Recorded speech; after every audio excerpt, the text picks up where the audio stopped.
Hi, everyone. Steve Adubato. We kick off the program with our longtime friend, Tom Weatherall, who's the president and chief executive officer of Make-A-Wish, New Jersey, celebrating its 40th anniversary. Good to see you, Tom. Great seeing you, Steve. You got it. Hey, listen, website's up right now. Tell everyone what Make-A-Wish is, and we'll also get into some of the misconceptions about what it is and what it's not. Sure. Thanks, Steve. Yeah. It's simple. It's our mission statement. It's one sentence. Together, we create life-changing wishes for children with critical illnesses. Together, Steve, we can't do it without the community.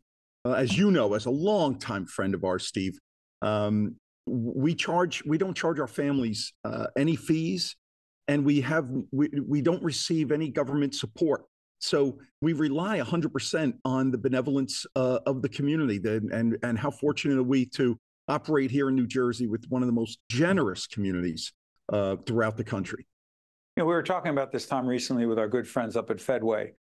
We do a leadership academy there. We do coach and talk about leadership in the not-for-profit community, and Tom came in to do a presentation with us, which was great. But one of the things that struck me in that conversation, Tom, was in celebrating the 40th anniversary of Make-A-Wish, the New Jersey chapter of Make-A-Wish has grown exponentially. Yeah. Describe where it was, where it is, and how the heck are you thriving as a not-for-profit in these incredibly challenging times? Yeah, I love that question, Steve. I appreciate that. So we're in our 40th anniversary, right? And if we break it down to the first 30 years, operating mostly out of Elizabeth, New Jersey, for the first 8 or so, and the next 22 years out of Union, New Jersey. And in these very small, restrictive back office operations that didn't lend themselves to our mission, to our brand, to the power of our mission, to engaging the community in deeper, more meaningful ways. And it really did nothing to help to our Wish kids when we're conducting the Wish interview for them to explore the possibilities of a wish. And so back in 2012, we opened this beautiful castle, the Samuel and Josephine Plumeri Wishing Place. Describe the castle. It's extraordinary. It's been transformative for us, Steve. When we break down our wish count over this time, just a little more than 12,000 wishes. In the first 30 years, we granted roughly 6,500 of those wishes in our first 30. In the last 12, we've almost matched that count, just shy of 6,000, just here in a little more than a decade in the castle. So we matched almost 3 decades of work in just 1 decade here out of the castle. Had it not been for the pandemic, we would have blown those numbers away. And how we've done it, Steve, is engaging the community. We knew this castle, which is still the first of its kind nationally within the Make-A-Wish enterprise, Steve. The next one is coming online in South Florida, in Miami, later this year, in a few months, I believe, by the end of this quarter. But what it's done for us, it's allowed us to, we knew in the first 3 months when we had more visitors in 2012, in the first 3 months of operating in the castle, more visitors than in the entire 18, 20 years out of the Union building. And so it's now a destination. It's a place where our kids, our families, sometimes the living room or hospital room, Steve, is not the most conducive space to explore the power of a wish. Yeah. One of the things that struck me, we were down in Atlantic City, and I told you, we've talked about this before. You weren't able to be there that night. I know that. We were in Atlantic City a couple of years ago, and there was a young woman. Her wish was to go see the Rolling Stones. Yeah. And I remember she not only saw the Rolling Stones, but hung out with Mick Jagger. And it was incredible. That's just one thing that and we had her on the air talking about that wish. But give us a wish that really stands out in the last year that is representative of all the other wishes, the 12,000 plus wishes that have been granted. Please, Tom. Sure, Stephen. You've met so many of them, and you were referencing Erin, who brought down the room, brought down the house that night in Atlantic City, right?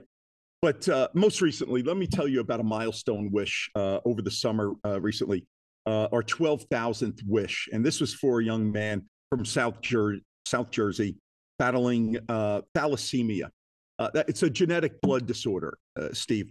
And Judah, 18 years old, when we asked him, if you could have one wish, Judah, what would it be? He asked for a tractor, Steve, a tractor. In all my years, I just started my 22nd year here, Steve. I have to pinch myself sometimes, but I can tell you, I don't recall us ever doing a tractor. That's the first tractor, Tom? That was the first tractor wish. You and I didn't have these in Hudson and Essex counties growing up. No, they don't allow tractors, but go ahead. So Judah wanted the tractor. Go ahead. Judah and his family lived down in Salem, and they have a couple of acres. And it was so important to Judah to help his father with the family plants crops. And they really are self-sustaining on the family property.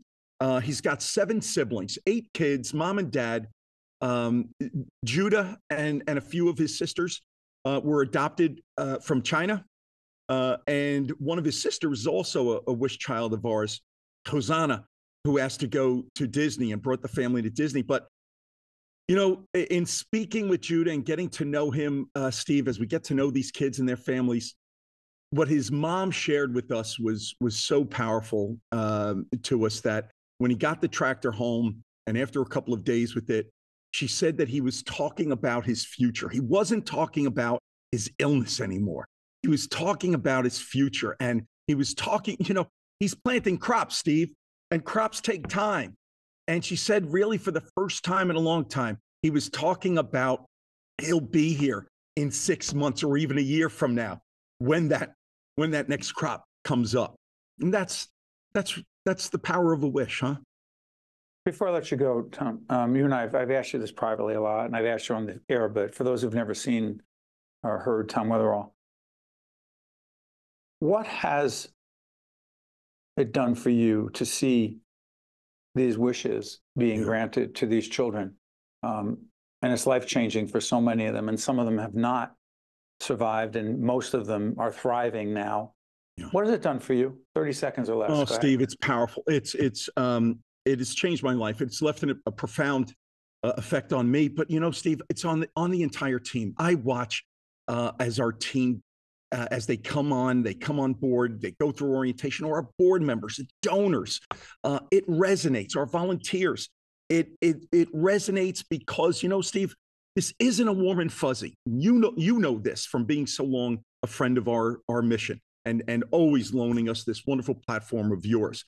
But that it's not just a warm and fuzzy. Wishes have impact, and they help children.